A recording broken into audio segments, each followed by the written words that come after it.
Have you ever wondered what it was like for the first settlers in North America? And no, I'm not referring to European settlers that we so often hear about, but rather early hominins during the last ice age.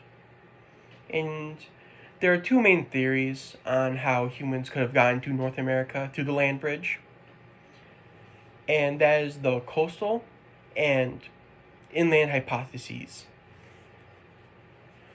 And you're probably most common with the inland hypothesis, where people or early people have followed their prey into North America from the inland of the land bridge through Alaska and into the rest of North America.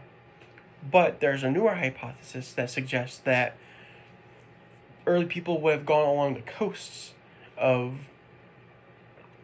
the land bridge and would have arrived somewhere around California and that side of the US and North America. And these arrival dates typically start at 25,000 to 13,000 years ago.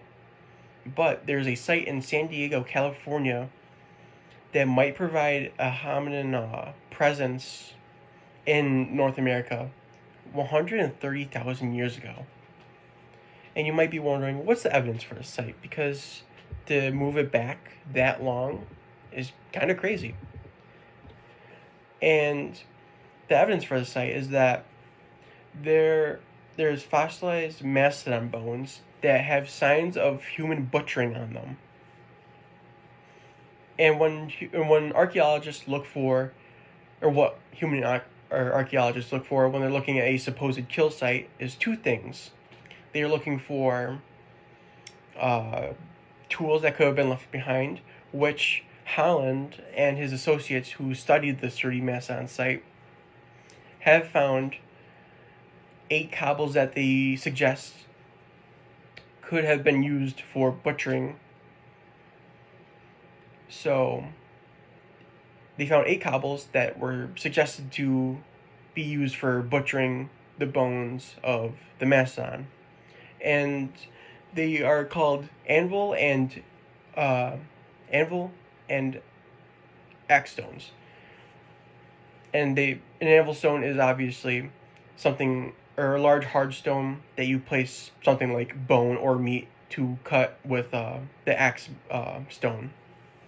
And archaeologists would also look for evidence of actual damage on the bones themselves, which Holland and his associates from 2017 were also able to find, as they found percussion marks or hitting marks on the bones and teeth of the mastodon. And the biggest piece of evidence was that for one of the leg bones of the mastodon, it was completely fractured in a way that was similar to other elephant kill sites from earlier sites. And you might be wondering, was there any pushback on the site? And there was. An author by Joseph V. Vevreau and his partners suggested another theory that could have been the cause for why the Cerutti Mastodon is the way it is.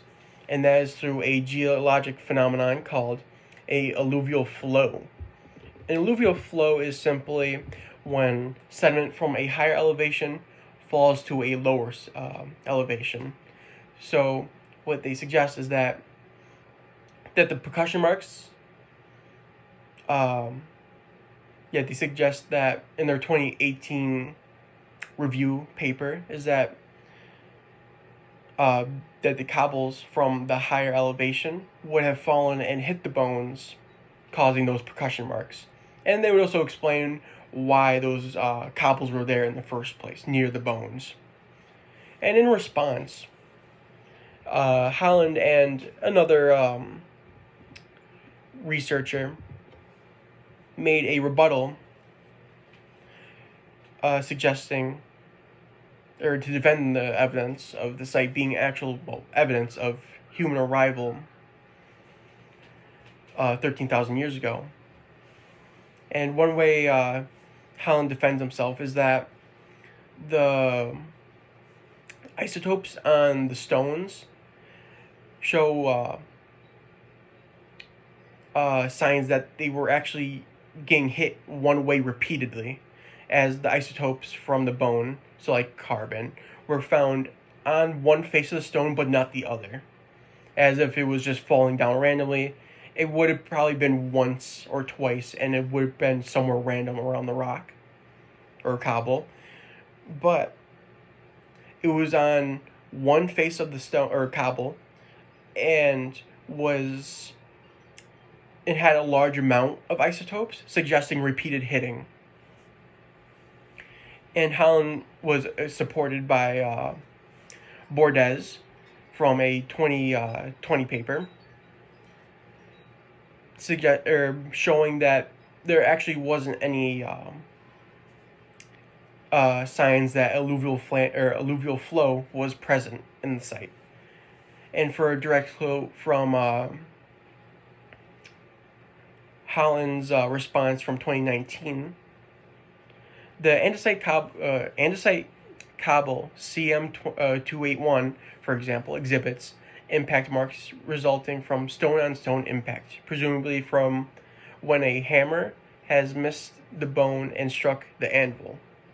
And then here's a quote from Bordes's 2020 research. Our investigation indicates that the documented fossil bone residuals are unlikely to derive from the stones themselves, sediments, or modern contamination, so when they dug it up. And in conclusion, this site is very controversial and is always still being looked at and redone, as if it is true that there was human or hominins in North America 130,000 years ago, that pushes back the human arrival date into North America 100,000 years ago. But if it's wrong, it could show evidence of bias bias from the author of the first 2017 paper.